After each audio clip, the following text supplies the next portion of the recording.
Ser de Jesús 1. Tenemos pruebas históricas de la existencia de Jesús, 7 minutos.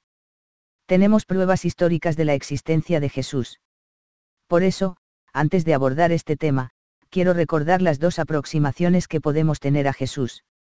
Primer enfoque, según un método histórico, y en este caso es un método preciso que se basa en dos bases, a saber, testimonios, y principalmente testimonios de enemigos, porque si son testimonios de amigos, es menos creíble para el historiador. Y por otro lado, vestigios arqueológicos.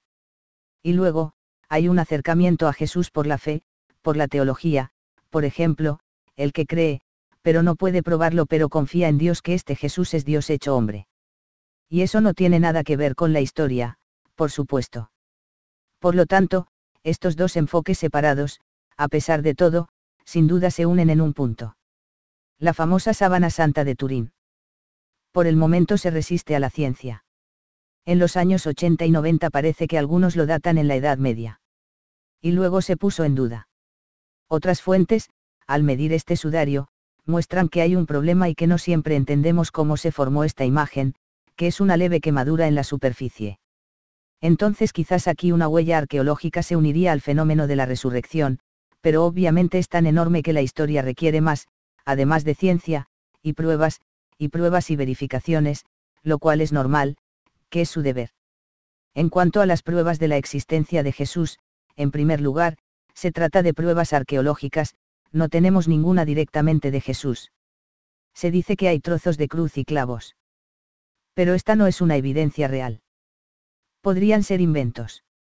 Por otro lado, en las excavaciones del antiguo Israel, tenemos lugares muy antiguos, por ejemplo en Cafarnaum, una casa, donde hay un grafiti que dice aquí está Pedro en latín y a su alrededor, una basílica bizantina alejada de las ruinas.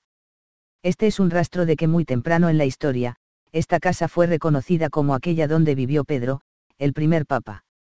Tenemos el mismo tipo de hallazgo en Efeso.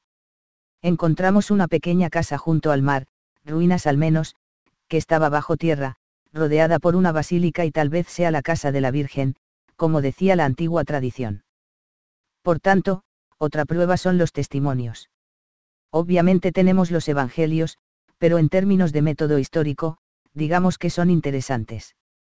Pero se necesitarían testimonios externos, porque todos los amigos de Jesús escribieron. Y entonces dirán los historiadores, les encantó tanto, deben haber ampliado, la historia por ejemplo de la resurrección, para el historiador, lo que puede probarlo. Nada, su método no consigue esto. Entonces, buscamos y encontramos una serie de textos muy antiguos, casi contemporáneos de Jesús pero a menudo todos iguales, en el siglo II, al comienzo mismo del siglo II, que muestran que los antiguos, contemporáneos de Jesús, no nunca cuestionó su existencia. Por otro lado, cuestionaron su divinidad, la fe que depositaban en él los cristianos, etc. Algunos ejemplos, primero entre los romanos, y de hecho un texto siríaco que se encuentra en el Museo Británico y que está fechado alrededor del año 73 DC, muy poco después de la muerte de Jesús, y un pasaje, obviamente un extracto que dice, ¿qué ventaja hay? Ganaron los judíos al ejecutar a su sabio rey. Su reino fue destruido poco después. Suetonio, otro autor romano, escribió alrededor del año 122, como los judíos continuaban perturbando la ciudad, por instigación de un tal Cristas, Claudio, el emperador, decidió expulsarlos de Roma. Está en la vida de Claudio, en el capítulo XXV versículo 11. Y añade, en la vida de Nerón, en el capítulo 16, el emperador se entregó al tormento de los cristianos, raza entregada a una superstición nueva y culpable. Estos textos prueban en cualquier caso la existencia de cristianos en la época del emperador Nerón, es decir, en los años 60 después de Jesucristo. Tácito escribió hacia el año 116 DC, el nombre de cristiano les viene del nombre de Cristo, que fue condenado bajo el reinado de Tiberio por el procurador Poncio Pilato. Está en los registros, capítulo 15, verso 44. También podemos citar a Plinio el Joven, que escribió hacia el año 112, una carta al emperador, sobre las órdenes de perseguir a esta secta llamada los cristianos.